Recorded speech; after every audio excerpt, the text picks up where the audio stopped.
وہ ذریعہ معاش چاہتا ہے ایسا کہ جیسے بادشاہوں کے خزانے ہوتے ہیں. رہنے کو گھر چاہتا ہے کہ محل جیسے ہوتے ہیں. بیوی چاہتا ہے کہ جو ملکہ حسن ہوتی ہے. عزت چاہتا ہے کہ جیسے وقت کے بادشاہوں کی جاتی ہے. سواری ایسی چاہتا ہے کہ ایسی کسی دوسرے کے پاس ہو نہیں. کیا مطلب ہے؟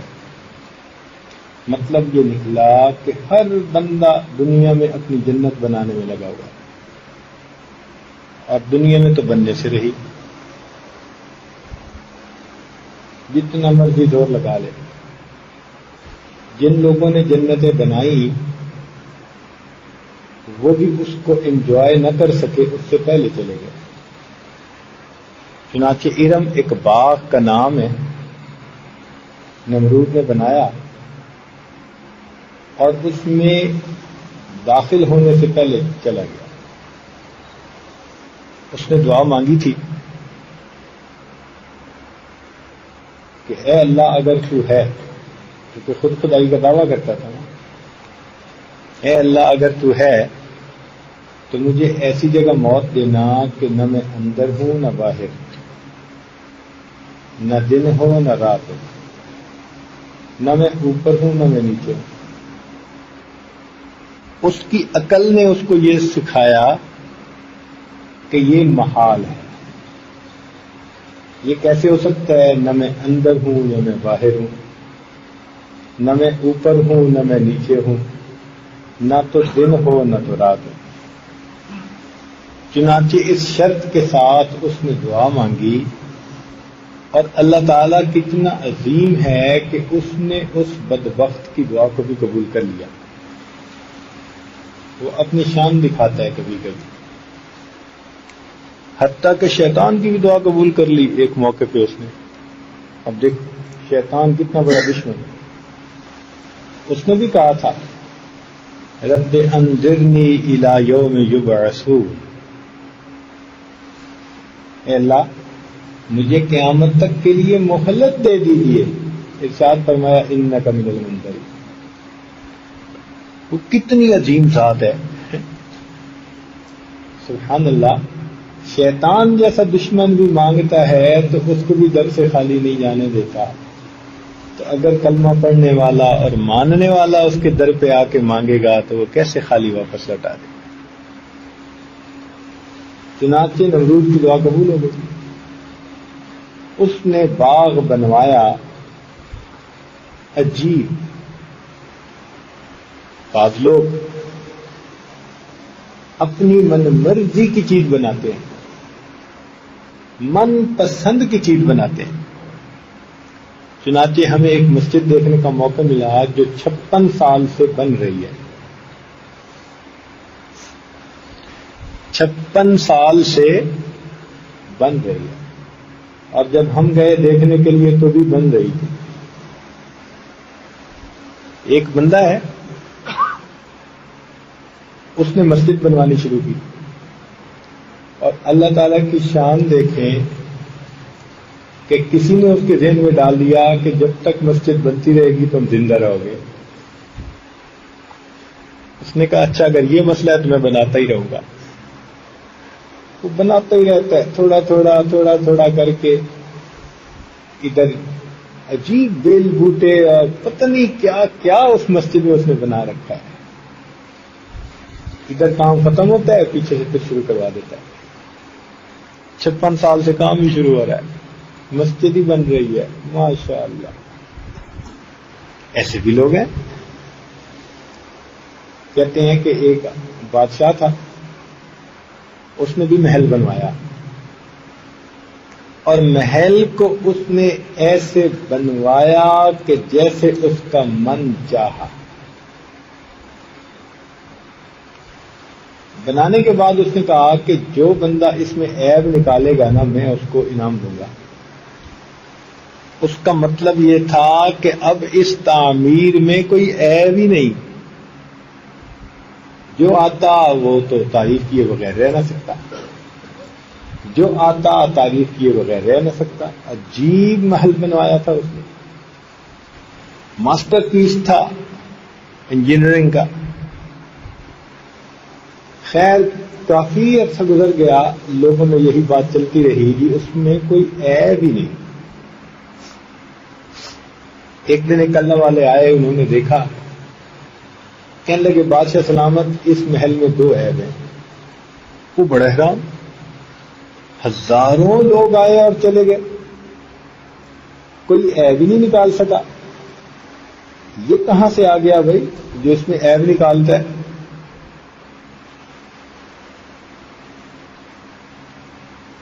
تو اس نے حیران ہو کے اس کو کہا کہ بتاؤ کون سے عیب ہیں اس میں؟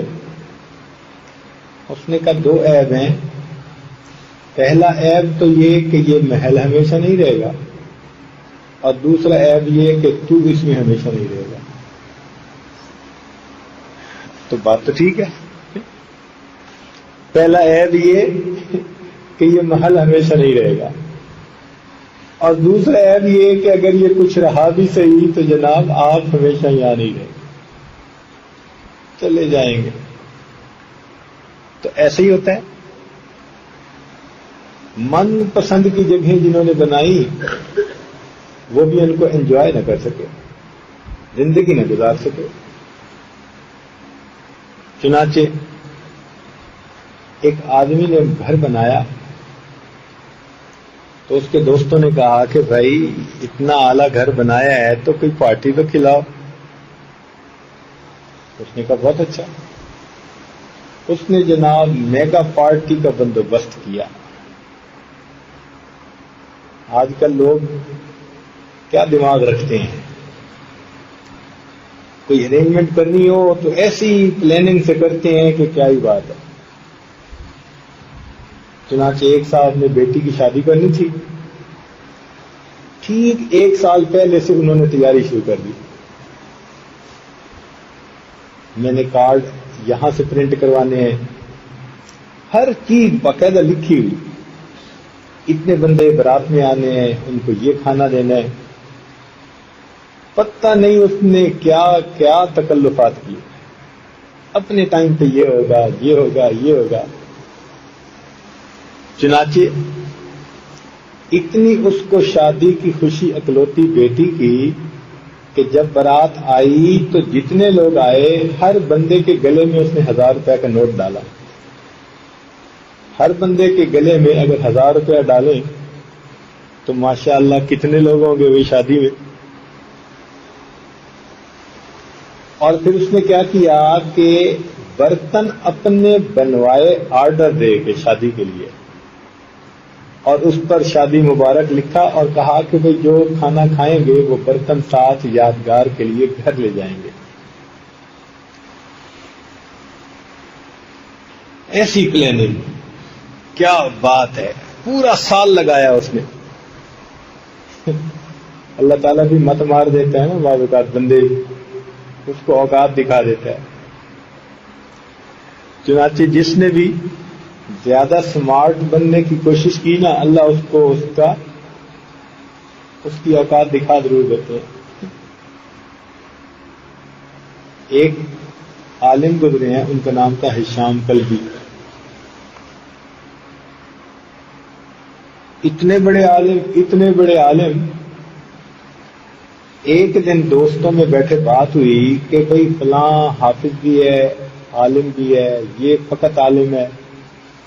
اور جب ان کا نام آیا تو لوگوں نے کہا بھئی عالم تو ہے لیکن حافظ نہیں ہے. اس نے نیت کر لی وہیں بیٹھے بیٹھے.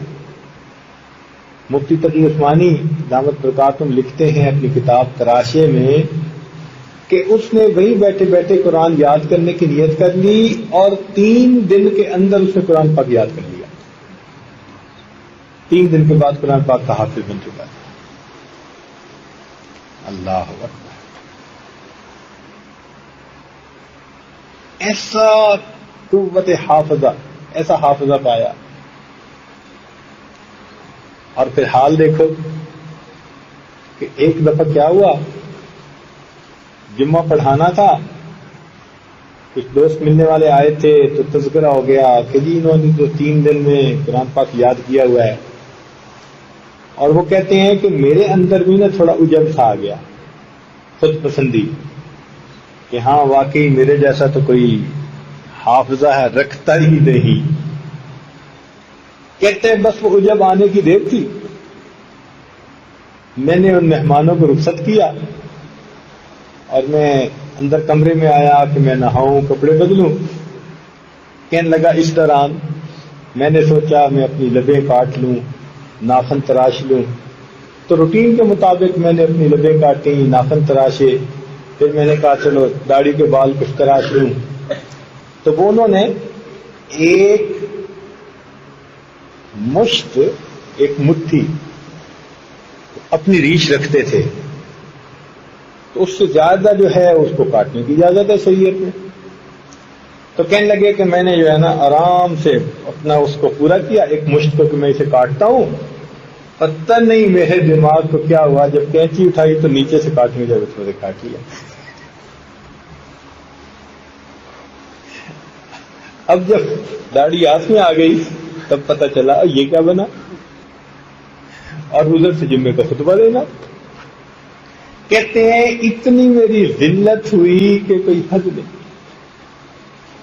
تو جو خود پسندی کرتے ہیں نا اس کا پھر یہی حال ہوتا ہے۔ سعید بن المسیب رحمۃ اللہ علیہ تابعین میں سے ہیں، بڑا اعلیٰ مقام ہے تابعین میں ان کا۔ ایک دن دوستوں میں بیٹھے ہوئے کوئی تذکرہ چل پڑا کہ جی تکبیر اولیٰ کے فلاں اتنی پابندی کرنے والا۔ وہ کہتے ہیں کیونکہ دوستوں کی نیکوں کی محفل تھی تو میں بھی زبان سے کہہ بیٹھا کہ پچھلے 20 سال سے میری بھی تکبیر اولیٰ کبھی قضا نہیں تھی، اور یہ کہنے کی دیر تھی کہ ہم بات کر کے اٹھے کہ چلو جا کے مسجد میں نماز پڑھتے ہیں۔ جب گھر سے باہر نکل کے مسجد کے دروازے پر پہنچے تو پتہ چلا لوگ جماعت کروا کے واپس آ رہے ہیں۔ اگلی نماز میں اللہ نے تکبیر اولیٰ قضا کروا دی۔ ایک اور بزرگ ہیں، ان کی یادداشت ایسی تھی بھولتے ہی نہیں تھے۔ چنانچہ ایک مرتبہ ایسے ہی گفتگو کر رہے تھے دوستوں میں بیٹھے ہوئے، تو بار بار یہ تذکر آیا جی کہ یہ تو بڑی قوت یادداشت ہے، کبھی بھولتے ہی نہیں، کبھی بھولتے ہی نہیں، کوئی بات بھولتے ہی نہیں۔ تو انہوں نے خود بھی کہہ دیا ہاں میری ایسی قوت یافت ہے، میں بات نہیں بھولتا۔ لوگوں نے سن لیا، ان کے اندر خود پسندی آئی۔ تو اس کے بعد وہ کہنے لگے چلو چلتے ہیں، تو غلام کو بلایا اور بلا کر کہنے لگے بھائی میرا جوتا لے کے آؤ۔ اس نے کہا حضرت جوتا تو آپ نے پہنا ہوا ہے۔ اب بھی زبان سے کہا کہ میں کوئی بات بھولتا نہیں، اور اگلے ہی لمحے اللہ نے دکھا دیا کہ تجھے تو جوتا بھی یاد نہ رہا۔ یہاں ہمارے لیے ایک سبق ہے کہ جب بھی کوئی بندہ خود پسندی اور عجب میں مبتلا ہوگا اللہ تعالیٰ اس کے عجب کو توڑیں گے۔ یہ بلندی، یہ عظمت فقط اس اللہ کو سجتی ہے۔ سمجھ گئے عزیز طلباء؟ یہ بلندی، یہ عظمت فقط اللہ رب العزت کو سجتی ہے، باقی ہم سب عیب والے ہیں، بے عیب ذات پروردگار۔ بات سمجھ آ گئی نا؟ اللہ اکبر کبیرہ۔ چنانچہ ایک حافظ تھے، قرآن پاک سنانے کھڑے ہوئے اور ان کے پیچھے کہیں 35-40 حافظ کھڑے تھے۔ پورا قرآن پاک سنایا، نہ غلطی آئی، نہ کوئی متشابہ لگا، نہ کہیں رکے۔ ایسا پورا قرآن پاک سنایا، اللہ تعالیٰ کی شان کے آخری رکعت میں سورہ فاتحہ پڑھتے ہوئے ان کو متشابہ لگ گیا۔ سورہ فاتحہ نہیں پڑھی جا رہی، ایک دفعہ اٹھایا، دوسری دفعہ، لیکن نکل ہی نہیں گئے۔ تو پیچھے ایک بوڑھا غیر حافظ کھڑا تھا، اس نے لقمہ لیا، لقمہ دیا، اور قاری صاحب نے غیر حافظ بوڑھے کا لقمہ لیا اور پھر آگے نکلے۔ اب جب سلام پھیرا تو قاری صاحب کے چہرے پہ پسینہ، لوگوں نے کہا قاری صاحب آپ نے اتنا اعلیٰ قرآن سنایا تو سورہ اخلاص کے اندر آپ اٹک گئے. کہنے لگے جب میں نے تبت یدا والی سورت پڑھ لی نا تو نماز کے اندر میرے دل میں ایک خیال آیا کہ میرے پیچھے 40 حافظ کھڑے ہیں, کوئی ایک بھی میری غلطی نہ نکال سکا. ادھر یہ خیال آنا تھا اور ادھر میں نے اخلاص سورت شروع کی قل هو اللہ احد, اور اس میں بھول گیا.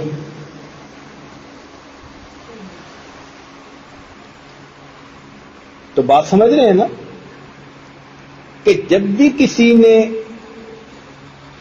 میں ظاہر کرنے کی کوشش کی نا جی, گردن اٹھانے کی کوشش کی, اللہ اسی کی گردن جھکا دیتے. جو خود پسندی کا مرتکب ہوتا ہے اللہ اسی کے اندر سے عیب نکال کے دکھا دیتے. یہ عظمت فقط اسے ایک اللہ رب العزت کو سجتی ہے. باقی ہم سب بندے ہیں عیبوں والے, کمیوں والے, کوتاہیوں والے. اللہ اکبر. تو اس نے ایک گھر بنایا تو یار لوگ آ گئے کہ بھئی ہماری دعوت کرو.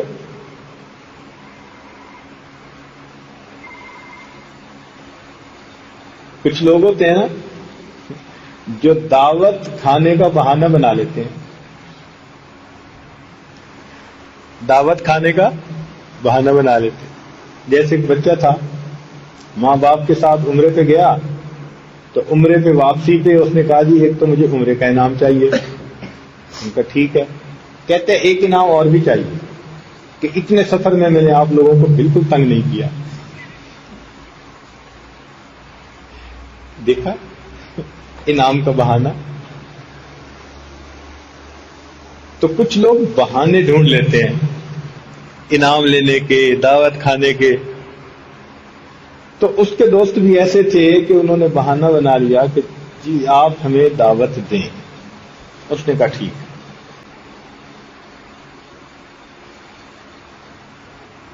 اچھا تو ہاں تو اس دوران میں ایک بات اور چلا رہا تھا کہ ایک آدمی نے بیٹی کی شادی کی, 1 سال پلاننگ کی, اتنی عظیم پلاننگ کہ ایک ایک چیز اس نے نا کمپیوٹر پہ نکال لی. اتنے بندے آئیں گے, اتنے وقت پہ کھانا ہوگا, اتنا ہوگا, اس کو پھول دیے جائیں گے, اس کا یہ ہوگا, اس کا فلاں ہوگا, اس کا فلاں ہوگا. اتنا خرچہ کیا, اتنا کچھ اس نے دھوم دھام سے شادی کی. جب رخصتی ہو گئی اور وہ گھر آیا تو بیوی نے پوچھا کہ نکاح کس نے پڑھایا؟ کہتے نکاح تو پڑھایا ہی نہیں. کہا میرے مولا اللہ تعالیٰ بھی مت ایسے مارتے ہیں. اتنی پلاننگ شادی کی اور نکاح کے بغیر رخصتی, خیال ہی نہ رہا. فون کیا, برات کو روکا, وہی طرح رک جانا رک جانا. تو برات بازار میں رکی راستے میں, اور انہوں نے مولانا صاحب کو بھیجا اور انہوں نے بازار کے اندر کھڑی برات میں نکاح پڑھایا. اللہ تیری شان. ان باتوں سے یوں سمجھ میں آتا ہے کہ واقعی عظمت اسی ذات کو زیبا, بڑائی اسی کے لیے ہے. بندہ تو بس عاجزی بنے. جہاں اس نے سر اٹھانے کی کوشش کی, کچھ اپنے اندر کمال ظاہر کرنے کی کوشش کی, اللہ اسی کی گردن اسی وقت جھکا دیتے.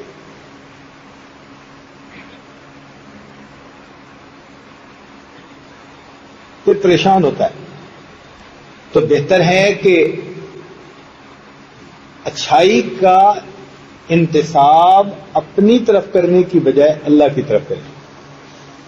مگر نفس بڑا برا ہے, اتنا برا کہ کوئی حد نہیں. وہ اچھائی کو تو منسوب اپنی طرف کرے گا اور برائی یا الٹے کام کو منسوب اللہ کی طرف کرے گا. اچھا اب ذرا مثال سن لینا. یہ انٹرویو کے لیے گیا اور انٹرویو میں اس نے کچھ سوال پوچھے گئے, ان کے جواب دیے, پھر انٹرویو میں کامیاب ہو گیا, نمبر 1 آ گیا. اب جب یہ گھر آئے گا نا اور بیوی پوچھے گی کہ کیا بنا، کہے گا جی اس نے مجھ سے یہ سوال پوچھا، میں نے یہ جواب دیا، اس نے پھر مجھ سے یہ سوال پوچھا، پھر میں نے سوچا، میں نے اس کا یہ جواب دیا۔ اب وہ سب کریڈٹ خود لے رہا ہے، کیونکہ کامیابی ہو گئی۔ بات سمجھے نا؟ میں نے یوں سوچا، میں نے یہ دھیان کیا، میں نے یہ فیصلہ کیا، میں کامیابی جو مل گئی، تو کامیابی کا کریڈٹ میں۔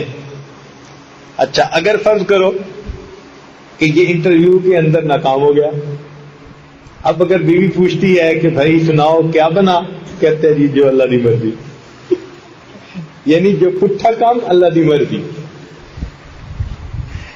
جب کامیابی تھی تو میں، اور جب ناکامی ہوئی تو اللہ کی مرضی۔ بھائی جب کامیابی تھی تب بھی تو اللہ ہی کی مرضی تھی نا، مگر نفس ہے نا، نفس کمال اپنی طرف منسوب کرنا چاہتا ہے اور نقائص کو دوسروں کی طرف منسوب کرنا ہے۔ تو جس نے اپنے آپ کو کچھ سمجھنا شروع کر دیا، بس سمجھ رہے ہیں کہ اب اللہ اس کو نیچے جھکا کے دکھائے۔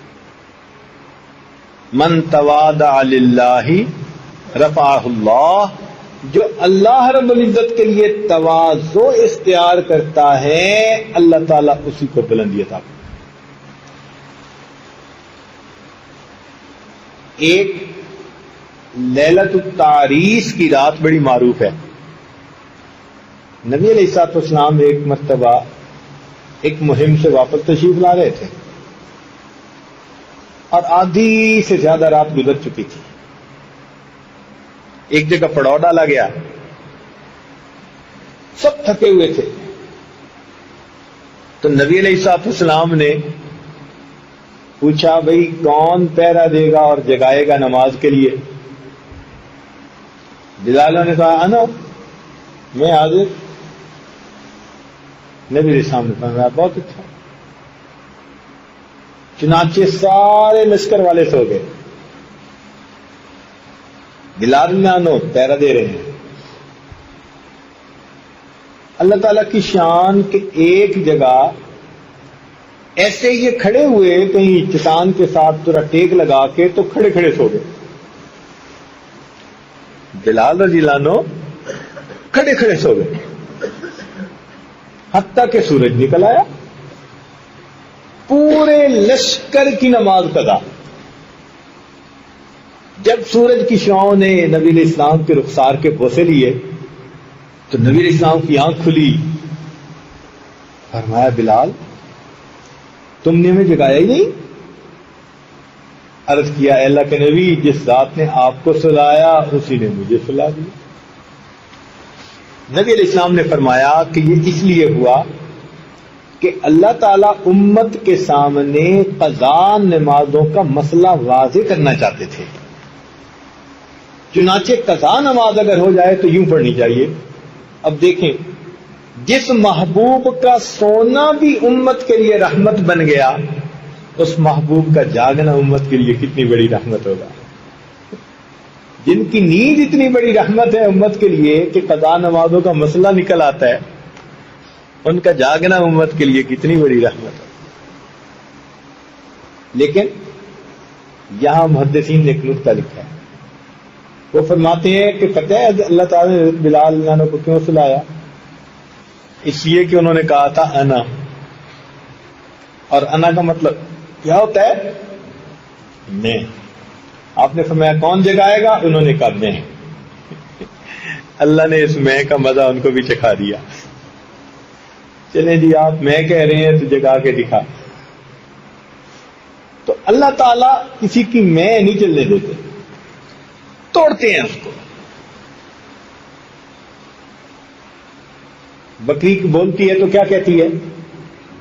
کیوں جی؟ میں۔ بولتی ہے تو کیا کہتی ہے؟ میں۔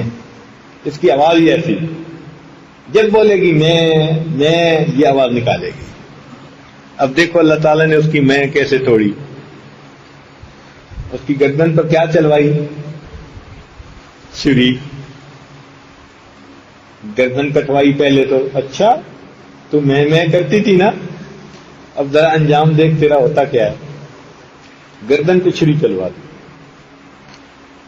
پھر اس کی کھال اتروا دی، پھر اس کے گوشت کے ٹکڑے بوٹیاں بنوا دی، پھر ان کو مرچیں لگوا دی، پھر ان کو آگ پہ بنوا دیا، پکوا دیا، کباب بنوا دیا، اور پھر 32 دانتوں میں ان کو چبوا دیا.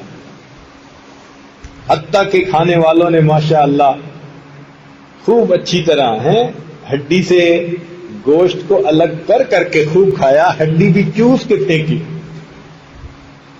اب بتائیں، اس کے ساتھ تو یہ ہوا کہ ہڈیاں بھی توڑی گئیں، بوٹیاں بھی کاٹی گئیں، اس کے سر کو بھی توڑ کے کھولا گیا، اندر سے مغز نکال کے پکایا گیا.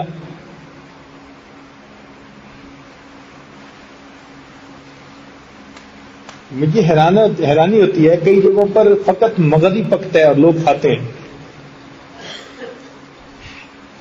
ایک مرتبہ ایک صاحب مجھ سے پوچھنے لگے، حضرت آپ مغز پسند کریں گے؟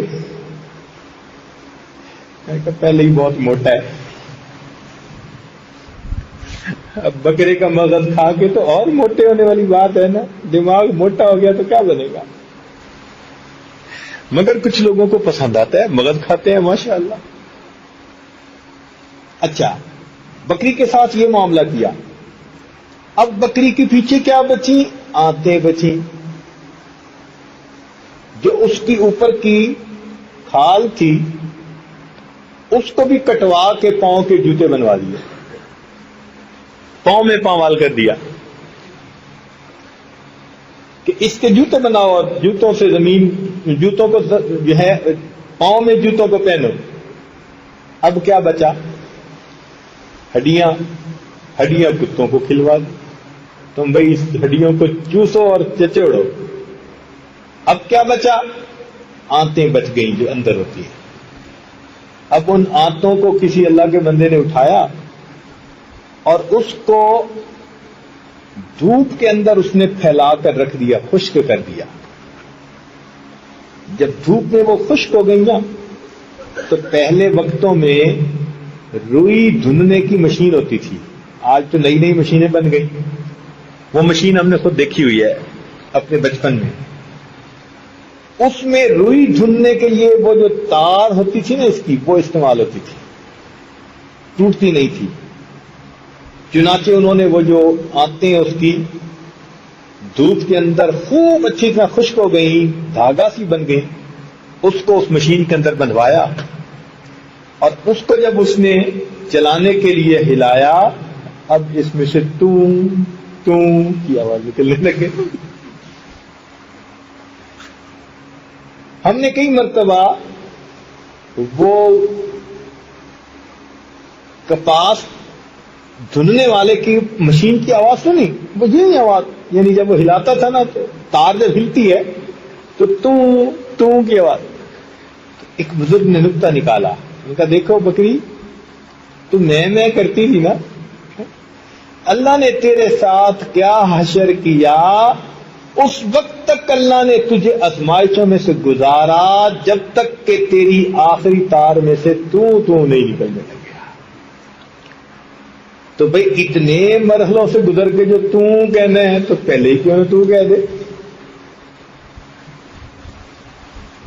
تو ایک بات سمجھ میں آ گئی نا کہ میں نہیں چلتی. اللہ تعالیٰ میں چلنے ہی نہیں دیتے کسی کی. اس دنیا میں دیکھو کیسے بڑے بڑے لوگ آئے، کہتے تھے جی میں کمزور، میری کرسی مضبوط.